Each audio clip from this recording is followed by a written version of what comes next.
The next section is topic 2, which is mechanics. Lasts for 17 hours. I expect to be able to get by up to 2.1, 2, 3, maybe 4 by the end of the next 10 minutes. We need to define displacement, velocity, speed and acceleration. These are basic definitions that need to be learned. Displacement is a distance in a particular direction. Notice it's got a size, distance and direction.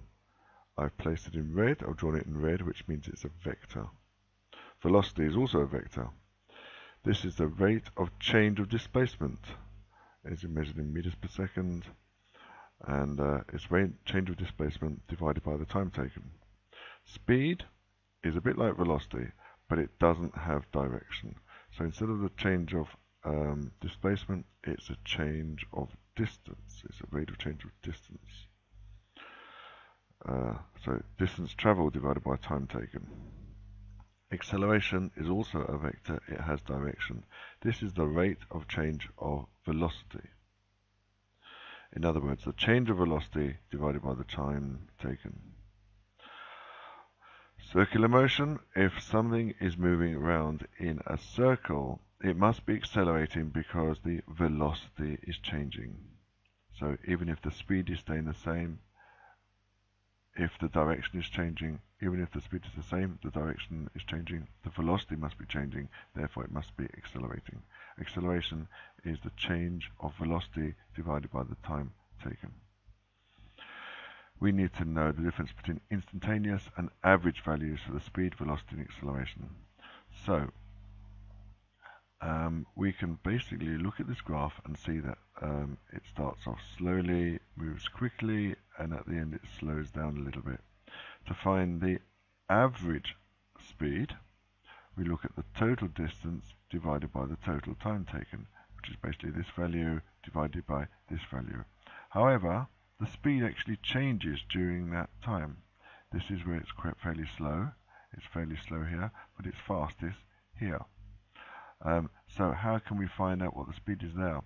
Well, there's no way of knowing other than drawing a tangent to the point where you want to measure the speed.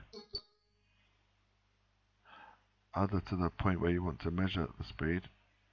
Let's go back to this again. Get rid of that. Yes.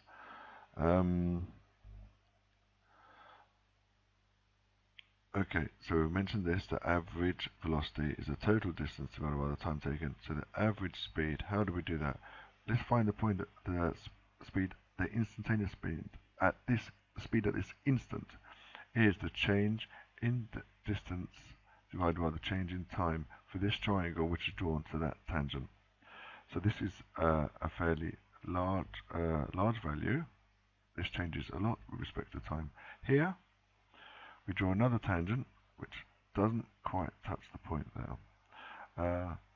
Here again, change in distance divided by time. This is going to be a smaller value because the distance changes smaller with respect to time. This is going to be a smaller speed. So the gradient tells you the speed, the gradient of a distance time graph. So the gradient is important. And here we have some examples. This is a fairly steep part of the graph. The speed at this moment, this instant, is the distance divided by time for that tangent. 40 divided by 2 is 20 meters a second. Here, on the other hand, it's distance 20 divided by 40, which is 0.5, which is distance divided by time. This should say 4 seconds, not 40, 4 seconds, which would be 5 meters a second. Uniformly accelerated motion. If the acceleration is constant, this is what it means, uniformly accelerated motion. The acceleration constant, it can be 0 or it can be a fixed value. For example, 10 meters per second squared, this is acceleration due to free fall.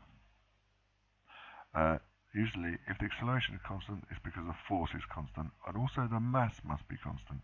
If an object starts to lose mass as it accelerates, then it's going to be easier for it to be pushed and it will accelerate more. So the mass must stay constant. Identify the acceleration of a body falling in a vacuum near the Earth's surface with the acceleration of g of free fall. This is a basic fact. The acceleration of free fall is 9.81 meters per second squared, or to roughly, to one significant figure, 10 meters per second squared, which is fairly precise, fairly close to what its real value is. This means that every second it travels 10 meters per second faster. I can show you a demonstration which shows the independence between the vertical and the horizontal component. So even if it's moving sideways, it will still accelerate downwards at the same rate. We have two videos I can show you as well. So what it means, if the acceleration is 10 meters per second squared, after 0 seconds it's still 0, of course. I had a bit of a problem with the software here, so I'm not able to show you this slide properly. But what you need to see is that it goes from, after 0 seconds it's going at 0 meters per second. After 1 second it travels faster by 10. After 2 seconds another 10, which makes 20. After 3 seconds another 10, which makes 30, and so on.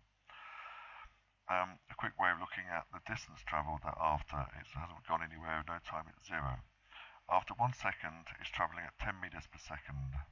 The average time, the average speed is going to be half of that, and it travels 1 second, so it's going to be 5. This one is travelled at 10, and then it's going at 20. After 2 seconds, it's travelled at 20 meters a second. The average time for that 2 seconds is 10 meters a second, and it's happened for 2 seconds, so it's going to be 20. This one is going at 30 meters a second now. The average speed is half of that. It's going to be 15.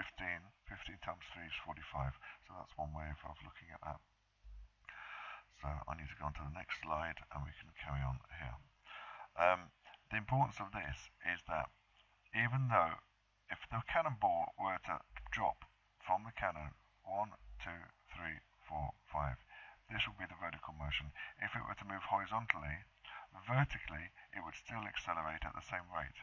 You see that horizontally, every moment of time it travels the same distance. Horizontally, it has a constant velocity, a constant speed horizontally. Vertically, it travels that distance, then this, and then to this distance, then this distance, and this distance, and so on. So basically, and it's exactly the same as if it had been dropped vertically. So even if an object is moving sideways, vertically, it will accelerate at the same rate as an object which is not moving sideways. Here's another example which shows you schematically how this happens. If it were a small sideways velocity, accelerates at this rate, but you see every second, every moment of time, it travels vertically the same distance. Now, this is a problem I would like you to do, so pause. Another problem, pause. Another problem, pause. Another problem, pause. Another problem, pause. Another problem, pause. We can find out which one it is because I've done this. Is it A?